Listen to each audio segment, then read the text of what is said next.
Morning, it's Mike Montgomery here in the study. It's June 14th of 2017. We're reading the book of James this morning in James chapter number 1. The Bible says this, he said, knowing this, that the trying of your faith worketh patience, but let patience have its perfect work, that you may be perfect and entire, wanting nothing. And the idea of perfect here, of course, is complete or mature or having a finished project. And so what he's saying is, I want you to be, to reach this place. Let patience have its work, that you could be perfect or wanting nothing. And there is the goal. Temptation is based upon what we want. Satan sells us what we're buying because we want what he's selling. And if we can get to the place where we're satisfied with what God has provided, then Satan cannot tempt us in those areas.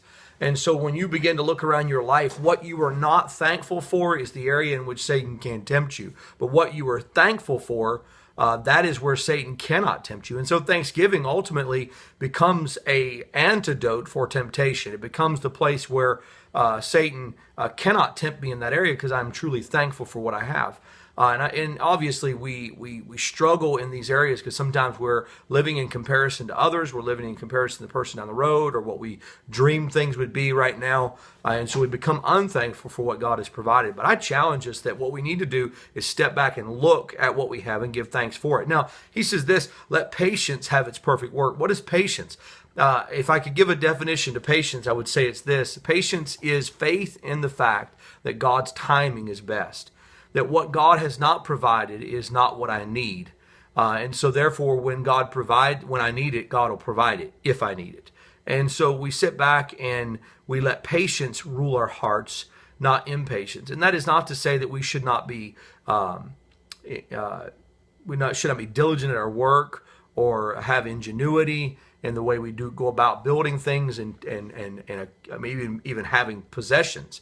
It's not to say we shouldn't be creative in our thinking or even pursuing something, but we must pursue everything to the glory of God, not to the satisfaction of the flesh. Because when you're pursuing something to the satisfaction of the flesh, even when you get it, it will not satisfy, and you're leaving a door open for unthankfulness, thus temptation to come in. And so the desire of God is that we will be perfect and entire, wanting nothing. That will want nothing but what God provides. And he even goes so far as down in the rest of the chapter, and he says this, every good gift and every perfect gift cometh down from the Father of lights, with whom is no variables and his shadow of turning. And so we understand that God is the provider of all good things. And so we look at everything that we have that is good, and we understand that God gave it. So the food you ate today, the clothes you wear today, the house you're living in today, the family that you have around you today, regardless of who they are, God has given them to you for his glory and to use to shape you to his image.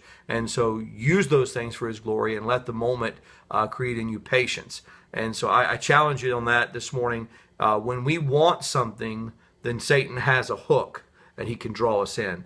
When we are thankful for what we have, then Satan is almost powerless in that area to tempt us because we don't want what he's selling.